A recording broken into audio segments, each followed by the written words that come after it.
Madeira Residential in Quext. I'm here today wearing my volunteer hat as the chairman of the Lubbock Chamber of Commerce. And I'm joined here by several of our members representing all facets of the business community. On behalf of the Lubbock Chamber and our members, we are honored to welcome you back, Governor Abbott, to our great city. Our chamber has operated since 1913. We've been accredited at the 5-star level by the U.S. Chamber of Commerce 3 times, which puts us in the top 2% of chambers across this country. Governor, we appreciate you joining us today and for all you do to keep Texas the greatest state in our country. I want to recognize a few people. State District 83 Representative Dustin Burrows.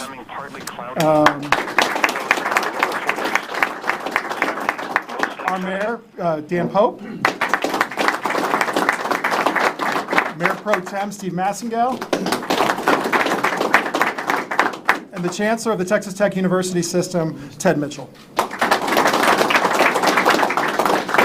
As we all know, Governor Abbott is a great friend of the business community in Texas. Governor Abbott was recently named the top conservative governor in the nation because of his achievements to rein in taxes, cut regulations, and improve education and workforce training. Under these policies and with the outstanding work of the Chamber and our members, Lubbock continues to have a thriving economy. In fact, Lubbock was recently recognized as one of the best business climates in the entire nation for mid-sized cities. This legislative session, Governor Abbott laid out a clear vision to build a brighter future for all Texans by passing laws to provide COVID-related liability protections, strengthen our power infrastructure, and expand broadband access to all Texans. Governor, these issues are at the top of our priorities as well for this session, and we thank you for your courageous leadership. The Lubbock Chamber looks forward to continue working with you and your staff to accomplish our shared goals for our community and the entire state of Texas. Please welcome, as I welcome our Governor, Greg Abbott.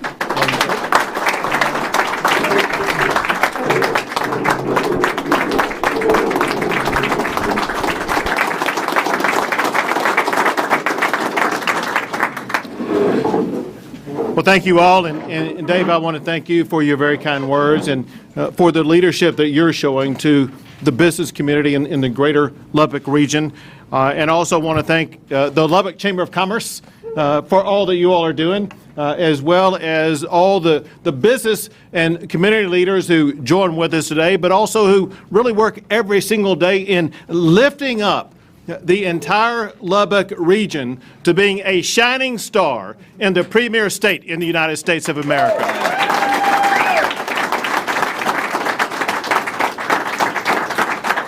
Dave, you mentioned leadership in the Capitol, and any governor knows that leadership is a process of working very collaboratively with the members in the Capitol. And I do want to recognize your very own Representative Dustin Burrows for the leadership that he shows every single day in the Texas House of Representatives.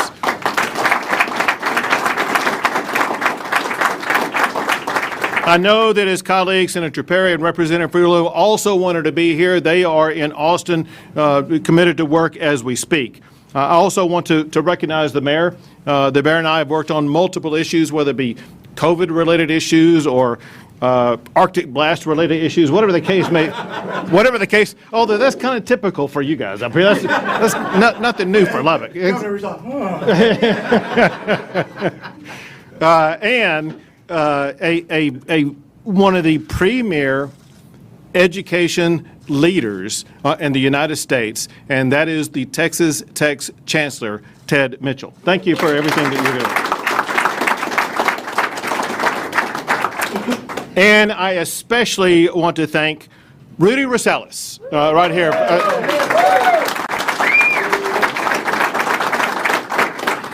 I think everybody knows Rudy, as they should. But Rudy, I want to thank you and your family. I got to meet Rudy's mom, Maria. I don't know where she is right now, but Maria, I know that she's been working hard getting ready for this, as well as the entire family. So, Rudy, thank you. Thank you. Thank your family. And I want to thank your employees and your staff for hosting this event at Montelongo's Mexican Restaurant.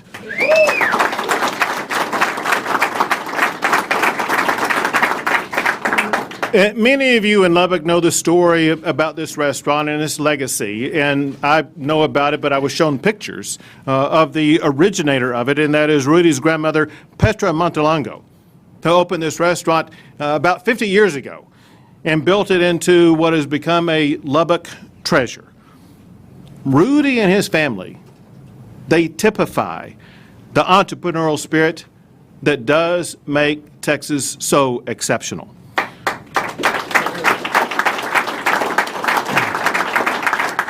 Because of people like Rudy, Texas does remain the economic engine of the United States of America.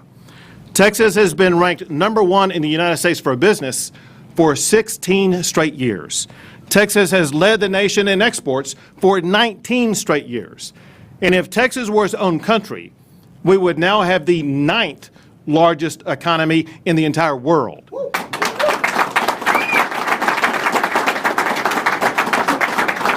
And even with this past year of COVID, Texas has remained the #1 state in the United States for economic development. Yesterday, Texas received the Governor's Cup. The Governor's Cup has been received by Texas every year that I have been governor. The award goes to the state that ranks #1 in the United States for job creation and for capital investment. And Lubbock, Texas, bolstered that success with 12 Governor's Cup projects in 2020. Thank you to Lubbock and the Lubbock Chamber of Commerce. You know, that success was achieved despite COVID's impact on business operations.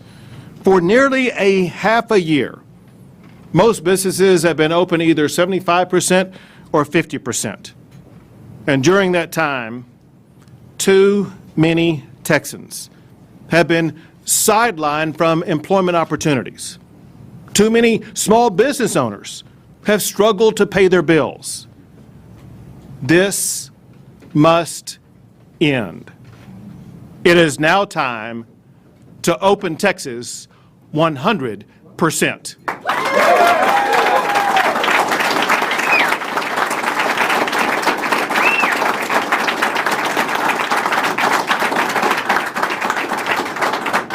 Everybody who wants to work should have that opportunity.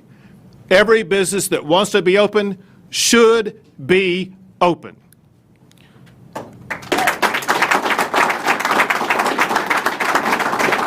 Now, let me tell you why now is the right time to do this.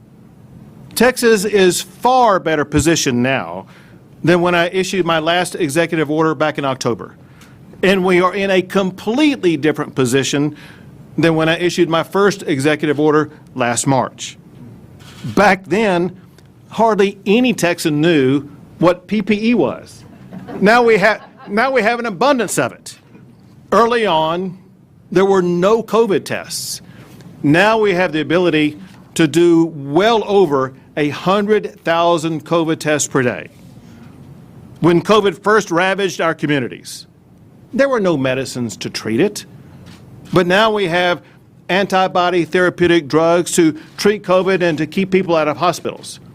In fact, as you all know, I was with the mayor and I was with the chancellor as well as other Lubbock leaders when we formally announced the rolling out of these antibody therapeutic drugs and making them available in large-scale process to people in Lubbock as well as people across the entire state of Texas.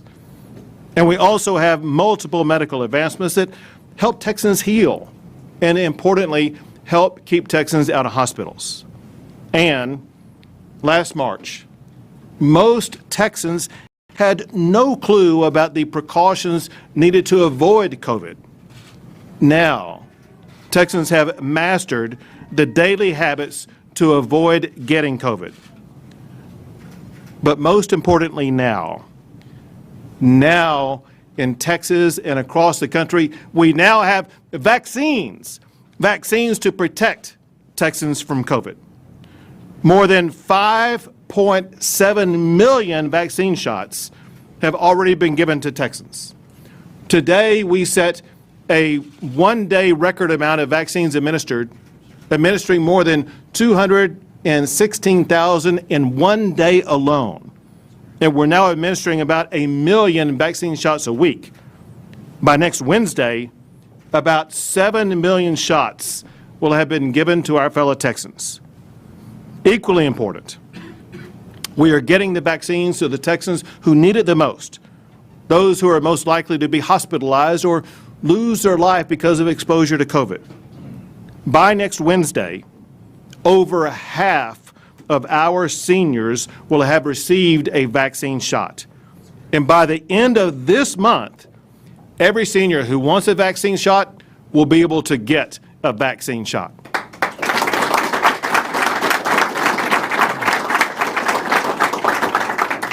To help this effort, I have already announced a statewide program called Save Our Seniors. Along with that, I deployed more than 1,100 National Guard to assist local organizations to help our seniors get the shots they need. These efforts should ensure that we keep hospitalizations low in Texas.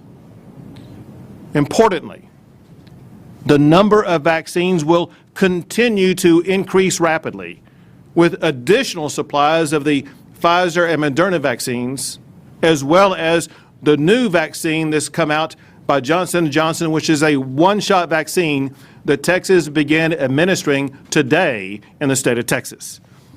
In fact, get this, the vaccine supply is increasing so rapidly, Texas will soon expand the categories of people who are able to get them, and some medical professionals say that within a few months, every Texan who wants a vaccine shot will be able to get a vaccine shot.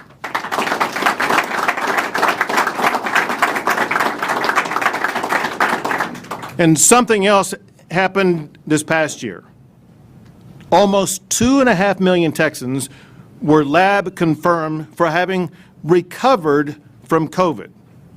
The CDC says that the real number of recoveries is typically 4 to 5 times the number of those who officially tested positive and recovered.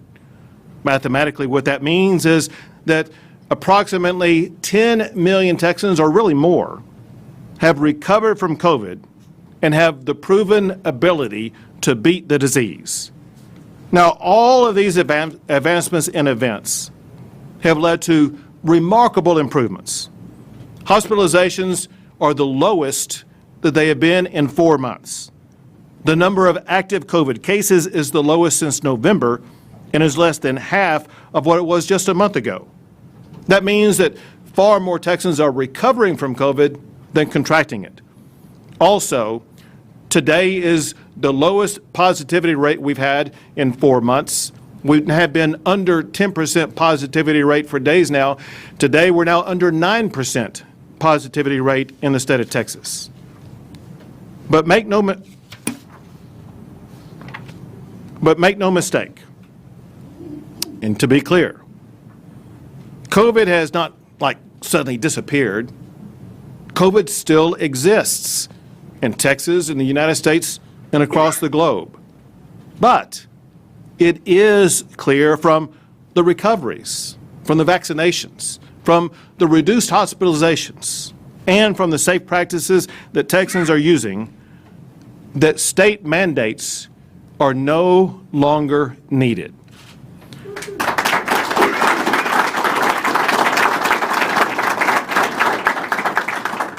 So today, I'm issuing a new executive order that rescinds most of the earlier executive orders.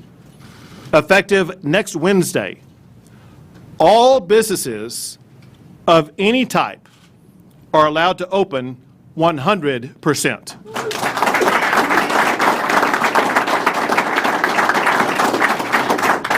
That includes any type of entity in Texas. Also, I am ending the statewide mask mandate.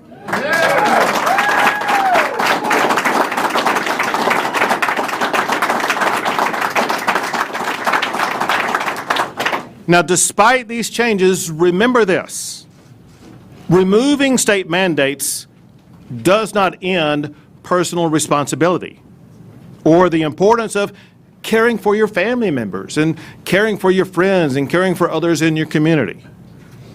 Personal vigilance to follow the safe standards is still needed to contain COVID.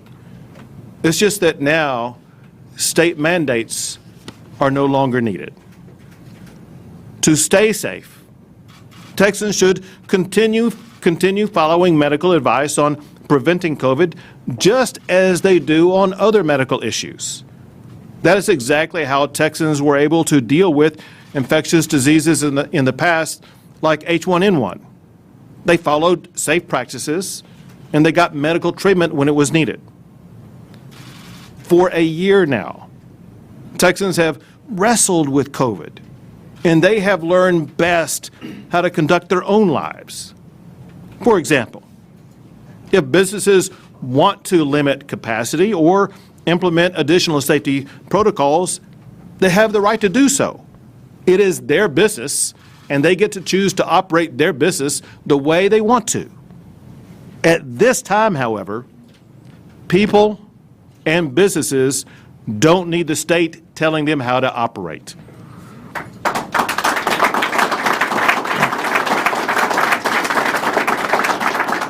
Now listen, I know that some local officials are concerned that opening the state 100% could lead to a worsening of COVID in their communities.